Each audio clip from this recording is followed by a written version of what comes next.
adara waaqayyo nabran darbina please nabran darbina oromoti ya waan lubbuuti nabran darbina please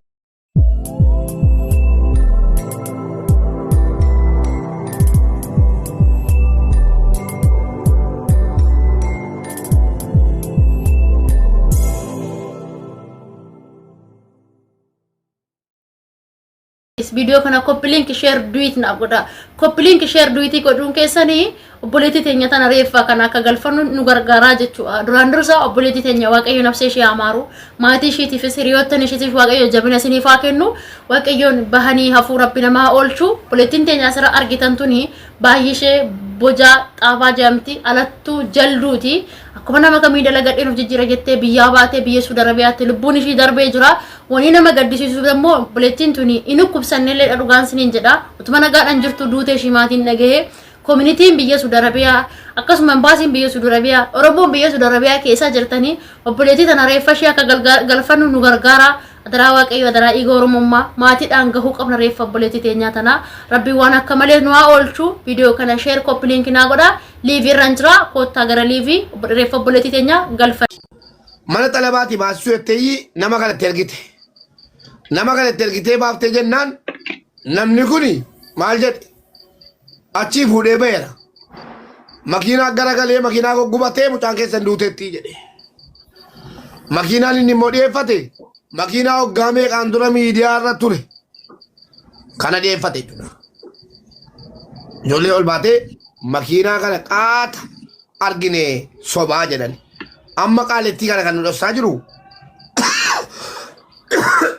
reenfa mucaa kan nu dhossaa jiru intala kana lakkoofsi isaa jira lakkoofsa isaa argattanii ana itti dawwala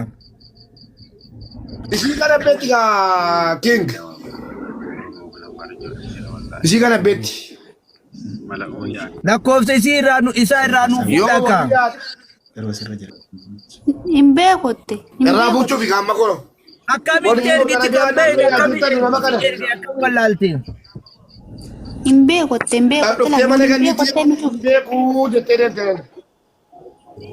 maatiidhaan immoo lama uummanni sirri jiru maatiidhaan immoo maal jette birrii micayyoo namicha kanarraa fuudheen dallala kanarraa fuudheen sin ergaa buukii ergaa jettee buukii irraa fuute nuun immoo sirratti dhuftee dhugaa micayyoo kanaa baafna reef micayyoo kanaa barbaanna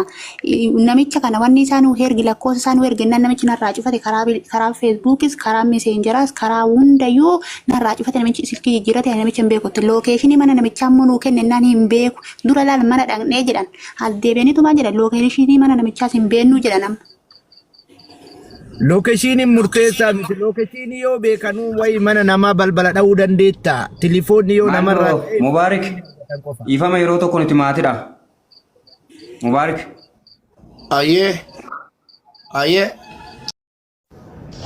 kan jirtu nagaa keessanii nagaan sinifaa ta'u jirra jenna mucayyooni kan dhalattee godina Shawaa Lixaa ana jalduuti kan itti dhute immoo biyya Saudi Arabiyaa maaliif akka duute madaamiidhaan wal lolteetu madaamiidhaan wal loltee mana sanaa baatee daldaalaa wajjin walii galanii daldaalaan immoo fuudhee arabatti kennee arabni otoo fudhatee deemaa jiruti gommaa dho'ee balaa makiinaatiin duute gaafa sanbataa hospitaala galteetu dafinoo duute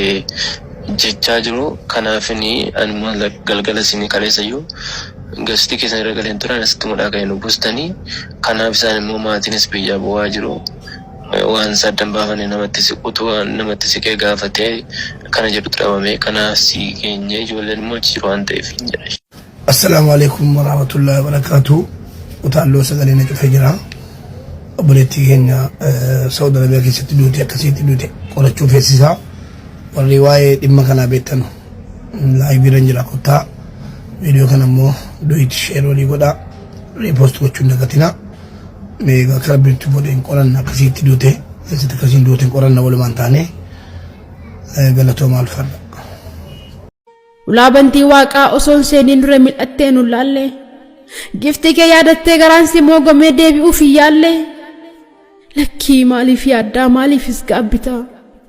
jiruu gubii malee asii maal argita